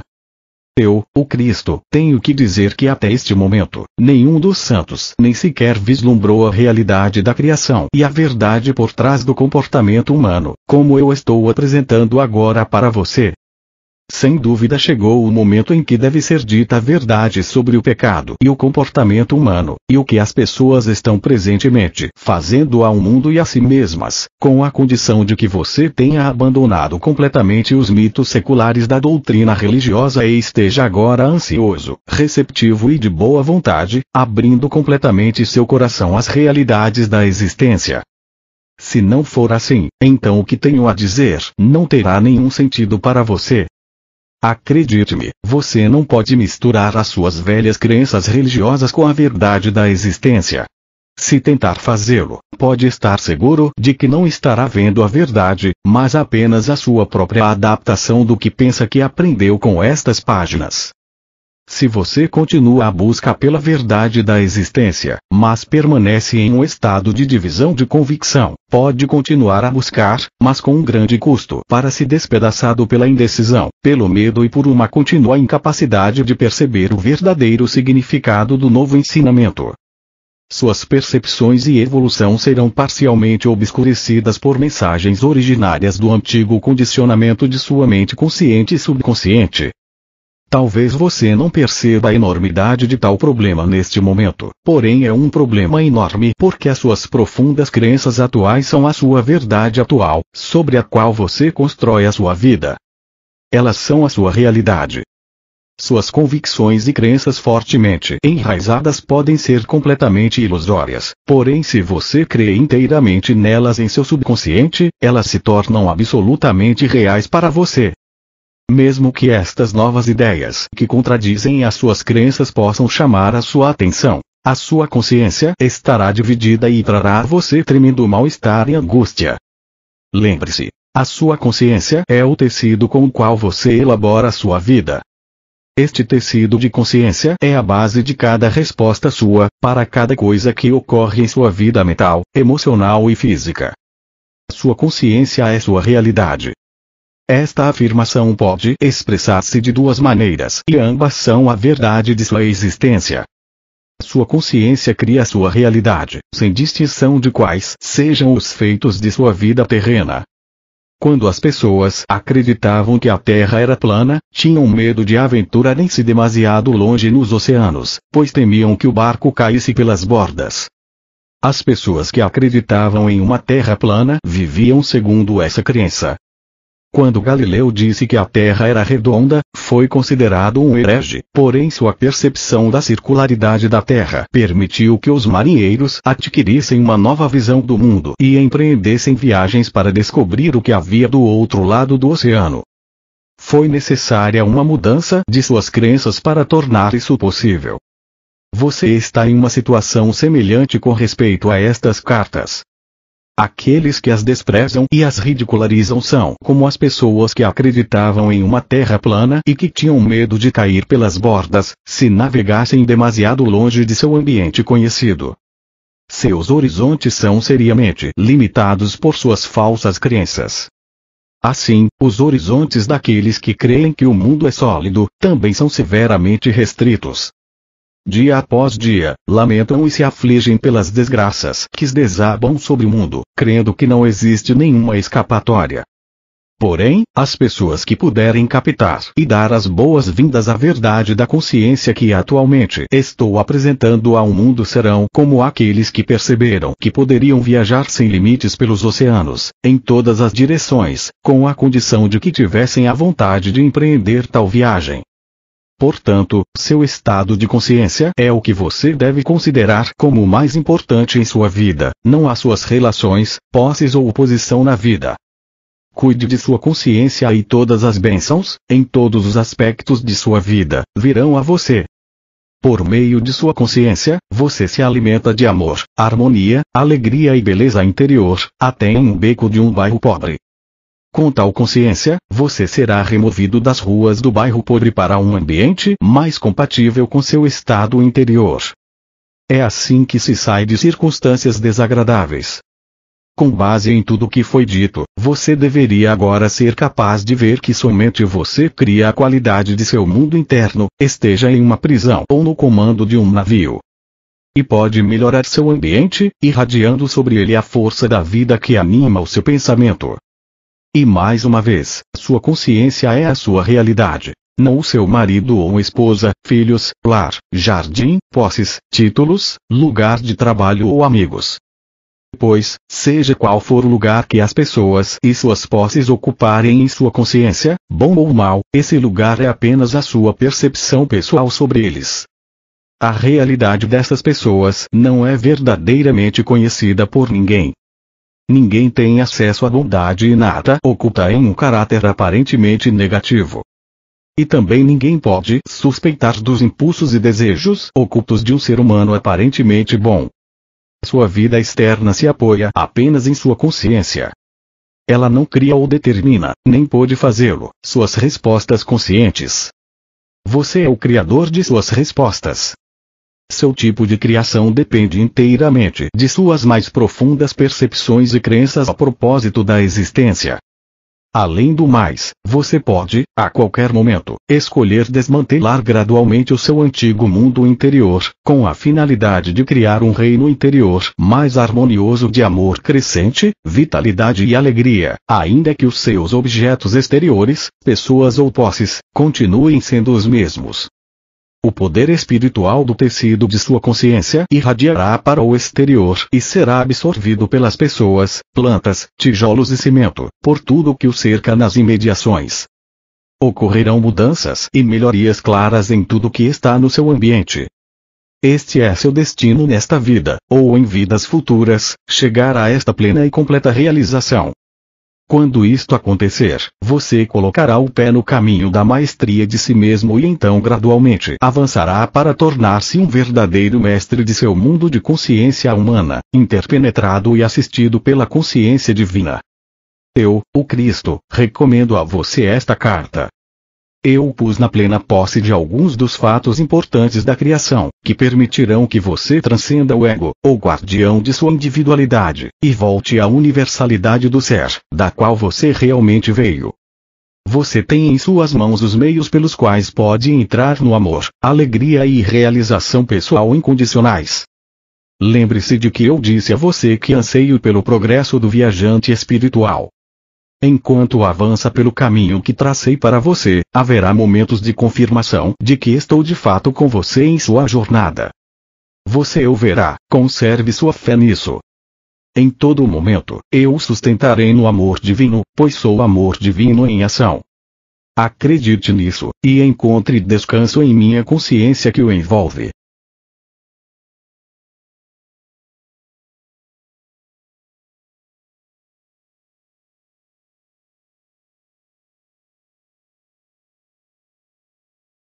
E assim, os cromossomos de consciência masculina e feminina levam gravado o padrão genético do DNA do pai e da mãe. O momento da união física do sêmen e do óvulo é conduzido em 2 níveis de criatividade. A injeção da consciência divina se tornou sua alma corporificada na união da consciência humana do sêmen e do óvulo. O corpo físico foi criado, impulsionado pela consciência pai, mãe, vida, a qual controlou a atividade e a ligação das células conscientes, produzindo o gradual crescimento e desenvolvimento de seu corpo físico, que é realmente a consciência tornada visível em cada nível de seu ser, e nada mais. A alma permaneceu como uma chama inviolada, metáfora, da vida pai-mãe profundamente entrelaçada nos impulsos físicos de atividade, ligação-repulsão. Isso se converteu em sua individualidade e personalidade terrenas.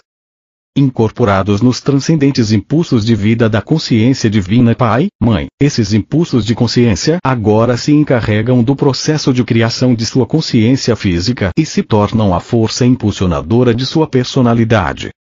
Juntos, atividade e ligação trabalham para construir uma célula consciente após outra, segundo as especificações da consciência contida nas moléculas de consciência do DNA. Tanto a personalidade como o corpo são os produtos desses impulsos humanos de atividade, ligação-repulsão. Enquanto a consciência universal permanece para sempre em equilíbrio no espaço, e, portanto, imperceptível nesse mesmo espaço, em frequências vibratórias, os impulsos primitivos de atividade, ligação-rejeição trabalham juntos na dimensão visível, aparecendo aos seus sentidos sob a forma de eletromagnetismo. Tanto a consciência universal como a sua alma permanecem inalteradas no silêncio e quietude do equilíbrio no espaço. A criatividade da consciência terrena toma lugar no espaço-tempo e nas frequências vibratórias variáveis da consciência materializada. Assim, você assume a forma viva e continua a existir em 2 dimensões. Uma invisível, a consciência divina. A outra, visível, é tudo o que o ser humano vivo pode sentir ou compreender, até que o desenvolvimento espiritual eleve as frequências vibratórias de sua consciência humana até o plano espiritual e um vislumbre de entendimento entre em sua consciência terrena. Enquanto este processo de iluminação gradual continua, a consciência humana elevada trabalha então conscientemente, tanto na dimensão invisível quanto na visível. Quanto mais elevadas são as frequências vibratórias da consciência individualizada, mais elevadas e perfeitas são as formas criadas na mente. Quanto mais baixas são as frequências de vibração, mais separadas da perfeição universal do amor são as formas criadas na mente individualizada, totalmente possuída pelo impulso do ego. O ego controla o desenvolvimento do feto desde o momento da união do sêmen com o óvulo. O novo pequeno ser torna-se de imediato o que sente satisfação ou insatisfação no útero, dependendo da sensação de conforto ou mal-estar e do que ocorre à mãe. Quando você nasceu, ao ser separado do conforto do útero que o guardava, seus instintos de sobrevivência, impregnados com o profundo conhecimento original do ser criado existente em cada célula viva de seu corpo, o levaram a respirar e o tornaram consciente de um vazio e de uma perda emocional, que você sentiu como um vazio físico e uma necessidade de nutrição física. E assim nasceu o choro de seu ego. Quando chorava, sua mãe lhe dava de mamar, o que era profundamente satisfatório, tanto física como emocionalmente. Verdadeiro propósito espiritual, que você somente pode cumprir em seu estado terreno. Assim, para ajudar você a alcançar este alto ponto de compreensão, detalharei as origens e função do ego. Enquanto contemplo seu mundo, vejo uma dimensão atualmente controlada pela força do ego. Todas as coisas más em sua decadente sociedade atual, em suas enormes cidades sem a alma, surgem da força do ego. Essa é a fonte de toda a atividade cruel, mentirosa e pervertida que está atualmente em operação em seu planeta. Essa força controla os meios de comunicação, a TV, as famílias e nações, produz as guerras em todo o planeta, cria um miasma turvo de energias de baixa consciência que as entidades espirituais elevadas percebem que é por demais horrível de se contemplar. O seu ego está impulsionando você se sua atual consciência está impregnada pelo amor às posses e por uma incapacidade de compartilhar com os demais, planejando modos de se fazer rico à custa dos outros, roubando, não cumprindo com o trabalho conscienciosamente, não dando valor ao dinheiro que recebe, reclamando, resmungando, permitindo-se criticar, ser sarcástico, julgar, rejeitar, denegrir, gerando inimizade, intolerância, ódio, ciúmes, agressão, impulsos violentos, falsidades, relações desonestas e difamação. Seu ego está no controle e você terá dificuldades para deslocar-se através do miasma da consciência egocêntrica para poder ver a realidade. Por esta razão eu venho, por meio destas cartas, para ajudá-lo a compreender exatamente o que está aprisionando você nas suas condições atuais, neste horror que a mente humana não poderia imaginar há um século. Agora passo a explicar mais detalhadamente o ego. No momento de sua concepção, durante Cartas de Cristo. Carta 6. Estas cartas apresentam um conhecimento que as pessoas, ao longo dos séculos, têm desejado obter.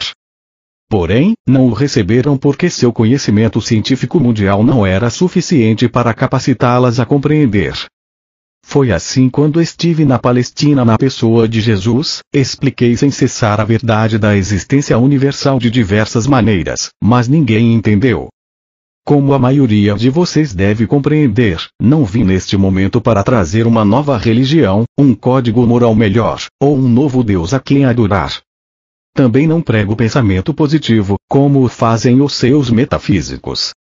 O pensamento positivo, da forma que a humanidade o concebe, para magnetizar suas necessidades e desejos humanos e os meios para alcançar suas ambições, simplesmente fortalece seu impulso egocêntrico. Todas as coisas abençoadas e generosas serão manifestadas em você em sua vida à medida que você compreenda que o universo inteiro é consciência universal transcendente, tornada visível quando ela toma forma material através da atividade do ego.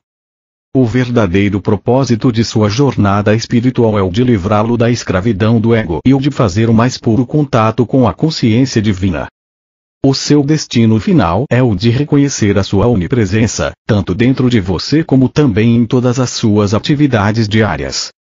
O seu objetivo espiritual supremo é chegar ao momento espiritualmente elevado em que você finalmente compreenderá que sua mente humana e seus desejos são finitos. Portanto, eles nunca poderão levar você à felicidade e à realização que experimentará quando abandonar a sua individualidade e vier à consciência divina pedindo unicamente pelo caminho mais elevado, pela vida mais abundante e pelo verdadeiro ato sexual. Quando a consciência de seu pai se elevou via espinha dorsal até o alto da cabeça e a tensão atingiu seu ponto máximo, a consciência de seu pai tocou brevemente a consciência divina, criando um relâmpago, uma pequena explosão que ele viveu sob a forma do orgasmo, após o que uma injeção de consciência divina infundiu-se em seu sêmen para dar vida ao óvulo de sua mãe. O momento da união com a mulher e a explosão de tensão no homem no momento do orgasmo, reproduz o momento do Big Bang, quando a unidade da consciência pai-mãe explodiu em energias separadas, e tomaram forma as primeiras partículas elétricas, assim como a matéria aleatória. A consciência pai forneceu a energia de atividade e ímpeto, e a consciência mãe forneceu a ligação para dar forma e substância às partículas elétricas. Estes são impulsos primitivos que dão vida e forma ao homem e à mulher. Quero que você compreenda que a criação não é uma criação de matéria impregnada com consciência. A criação é a forma visível dos impulsos originais, atraídos e reunidos em formas e entidades individuais, todas expressando facetas e combinações diversas dos impulsos originais, em uma imensidade de maneiras diferentes. Portanto, os impulsos originais são a realidade que seus olhos, ouvidos, olfato e tato dizem ser de matéria sólida. Porém, na realidade são impulsos de consciência individualizados com a finalidade de serem experienciados, compreendidos intelectualmente e emocionalmente apreciados. No momento da concepção, quando o sêmen se une com o óvulo e acontece o acasalamento, os cromossomos de consciência masculina se unem aos cromossomos de consciência feminina. Esta é uma união física da consciência do sêmen de seu pai e da consciência do óvulo de sua mãe, projetada pelo divino.